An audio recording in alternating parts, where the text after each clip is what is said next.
नमस्कार साथियों, कैसे हैं आप सब लोग। उम्मीद करता हूं आप सब लोग अच्छे होंगे। तो स्वागत है आपका हमारे YouTube चैनल की एक और वीडियो में, जिसके अंतर्गत आज हम बात करेंगे उत्तराखंड के प्रैक्टिस सेट की, जो कि बहुत ही महत्वपूर्ण सीरीज है हमारे चैनल की। इससे पहले भी उत्तराखंड प्रैक्टिस सेट की और भी वीडियो आ चुकी हैं, तो आप वह वीडियो भी देख सकते हैं। उत्तराखंड जो प्रैक्टिस सेट है वह बहुत ही महत्वपूर्ण हो जाते हैं हमारी आगामी परीक्षाओं के लिए, क्योंकि यह हमारा जो स्तर है वह बता देता है कि हमारी तैयारी किस तरीके से हो रखी है, और यह प्रश्न लगभग लगभग निर्धारित कर देते हैं कि जो हमारी आगामी परीक्षाएं हैं उसमें किस तरीके के सवाल बनेंगे और पूछे जाते हैं। तो चलिए वीडियो को शुरू करते हैं। हमारा जो पहला सवाल है, केम्प्टी जलप्रपात कहाँ स्थित है। तो केम्प्टी जो फॉल है वह स्थित है हमारा मसूरी में। ऑप्शन बी क्या है यहाँ पे सही है। उत्तराखंड राज्य वन सेवा महाविद्यालय कहाँ स्थित है। तो यह है हमारा देहरादून में। बुग्याल या प्यार तथा अल्पाइन पाश्चर्य मुख्यतः क्या हैं। तो ये होते हैं हमारे घास के बड़े मैदान। देखिए, जो हमारा उच्च हिमालयी क्षेत्र है वहाँ पे 6 माह क्या रहती है, बर्फ़ रहती है।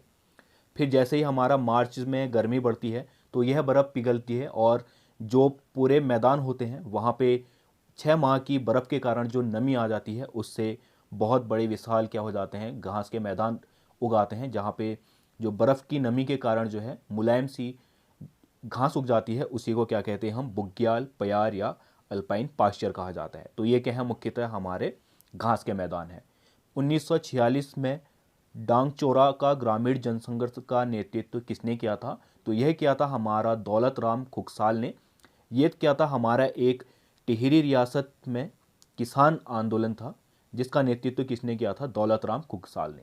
ठीक है, जो यह ग्रामीण क्षेत्र था हमारा डांगचौर, यहाँ की किसानों को का नेतृत्व किया था दौलत राम खुकसार ने, और यह किया था हमारा टिहरी राजशाही के खिलाफ। ठीक है, तो ये क्या हो गया हमारा, ऑप्शन बी क्या हो जाएगा यहाँ पे सही हो जाएगा। गुमानी पंथ की रचनाएं किस साहित्य काल के अंतर्गत मानी जाती हैं। तो गुमानी पंथ की जितनी भी रचनाएं हैं वह मानी जाती है हमारा आदिकाल से। सीता की याद में प्रतिवर्ष कौन सा मेला मनाया जाता है। तो यह मनाया जाता है हमारा मनसार का मेला। यह हमारा पौड़ी के जो देवलगढ़ है, पौड़ी देवलगढ़ में, देवलगढ़ के ही एक गांव में बनाया जाता है मनसार का मेला। यहाँ पे लक्ष्मण और सीता माता का क्या है, मंदिर है, जहाँ पे सीता माता का मनसार का मेला प्रतिवर्ष आयोजित किया जाता है। निम्न में से किस सन्यासी ने भिलंगना नदी में जल समाधि ली थी।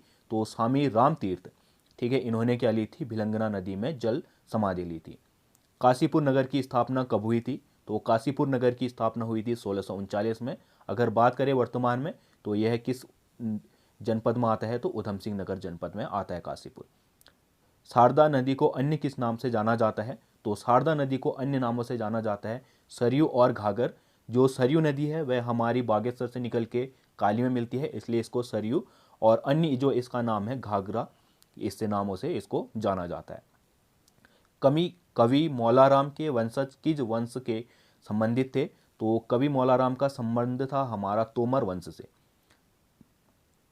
अगला सवाल है, कुमाऊं क्षेत्र का सबसे बड़ा ताल है। तो कुमाऊं क्षेत्र का सबसे बड़ा ताल है हमारा भीमताल, जो कि नैनीताल में स्थित है। और दूसरा ये क्या है, हमारा ज्वालामुखी निर्मित क्या है, ज्वालामुखी उद्गार से निर्मित क्या है, ये ताल है। ठीक है, अगला जो है हमारा सवाल, गढ़वाल क्षेत्र का सबसे बड़ा और गहरा ताल कौन सा है। तो सबसे बड़ा और गहरा ताल है गढ़वाल क्षेत्र का सहस्त्र ताल। किस झील का पानी लाल है। तो हमारा बासुकी ताल, जिसका संबंध बासुकी नाग से माना जाता है, बासुकी नाग और हमारा भगवान विष्णु से माना जाता है, वह कौन सा है, हमारा लाल ताल के नाम से इसको जाना जाता है। ठीक है, इसका पानी माना जाता है कि वहाँ पे लाल है। ठीक है, और दूसरा ये स्थित कहाँ है, ये हमारा रुद्रप्रयाग जो केदारनाथ है उससे 24 किलोमीटर लगभग ऊपर स्थित है। और अगर मेन बात करें तो यह आ जाता है हमारा टिहरी में, टिहरी जनपद, और हमारा जो रुद्रप्रयाग है इन दोनों की सीमा पर यह स्थित है। अगला है, भागीरथी नदी निकलती है। तो भागीरथी निकलती है हमारा गोमुख, हिमनद से, गोमुख से निकलती है ये। निम्न में से कौन सी नदी हिमनद से निर्मित नहीं है। हिमनद मतलब क्या होता है, हमारा ग्लेशियर। ठीक है, ग्लेशियर से निर्मित नहीं है हमारी कोसी नदी। बाकी जैसे यमुना की बात करें तो यमुनोत्री ग्लेशियर से, अलकनंदा की बात करें तो सतोपंत से, मंदाकिनी की बात करें तो हमारा केदारनाथ के ऊपर चौराबाड़ी ग्लेशियर से क्या होता है, इसका उद्गम होता है मंदाकिनी में। अगला है, मंदाकिनी नदी किस जल प्रवाह से संबंधित है? तो मंदाकिनी नदी हमारी किससे है? अलकनंदा से। ठीक है, अलकनंदा की क्या है, ये एक सहायक नदी है। फिर है जानवी नदी किस मुख्य नदी से संबंधित है? तो जानवी नदी का संबंध है हमारा भागीरथी, भागीरथी की सहायक है, और भैरव घाटी नामक स्थान पर यह क्या हो जाती है, भागीरथी से मिल जाती है हमारी जानवी नदी। फिर है टिहरी बांध की नदियों के संगम पर स्थित है। तो टिहरी बांध जो है भागीरथी और भिलंगना नदी के संगम पर स्थित है। फिर है अगला उत्तराखंड की कोसी नदी सहायक नदी है। तो उत्तराखंड की कोसी नदी है हमारी रामगंगा की सहायक, यह हमारा हल्द्वानी नैनीताल क्षेत्र में बहती है। और जो मुख्य नैनीताल जनपद में हमारा स्थित है गर्जिया माता मंदिर, वह इसी कोसी नदी के तट पर स्थित है। फिर है अगला, कौन नदी केदारनाथ से रुद्रप्रयाग तक बहती है? तो कौन सी नदी है हमारी? अलकनंदा नदी, सॉरी मंदाकिनी नदी। ठीक है, मंदाकिनी मैंने अभी बताया था।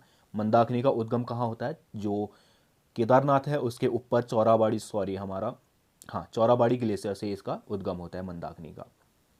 हेमकुंड झील गिरी हुई है। तो हेमकुंड झील गिरी हुई है हमारा 7 शिखरों से। ठीक है, पूरे 7 हिमाच्छादित जो शिखर हैं उनसे गिरी हुई है हेमकुंड। अगला सवाल है, उत्तराखंड की निम्न झीलों में से कौन सी झील त्रिभुजाकार है?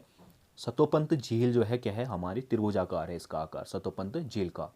उत्तराखंड में निम्न झीलों में से 9 कोनों वाली झील कौन सी है? नौकुचिया ताल। ठीक है, विरही गंगा के अवरुद्ध हो जाने पे बनी गोना झील कितने वर्षों तक रही? तो यह रही थी 62 वर्षों तक। काली और गोरी नदियों का संगम हुआ है। तो ये होता है हमारा जौलजेबी पे। जौलजेबी कहाँ है? हमारा पिथौरागढ़। और यहाँ पे बहुत ही प्रसिद्ध हमारा क्या लगता है, एक व्यापारिक मेला लगता है, जहाँ पे जो भारत और नेपाल का क्या है, यहाँ पे बहुत ही बड़ा व्यापारिक मेला आयोजित होता है जौलजेबी में। अगला है, कालसी किस नदी के तट पर स्थित है? तो कालसी हमारा जहाँ पे अशोक के क्या है, शिलालेख प्राप्त हुए हैं, तो ये देहरादून में स्थित है। तो देहरादून में हमारे टॉन्स व यमुना नदी के तट पर स्थित है।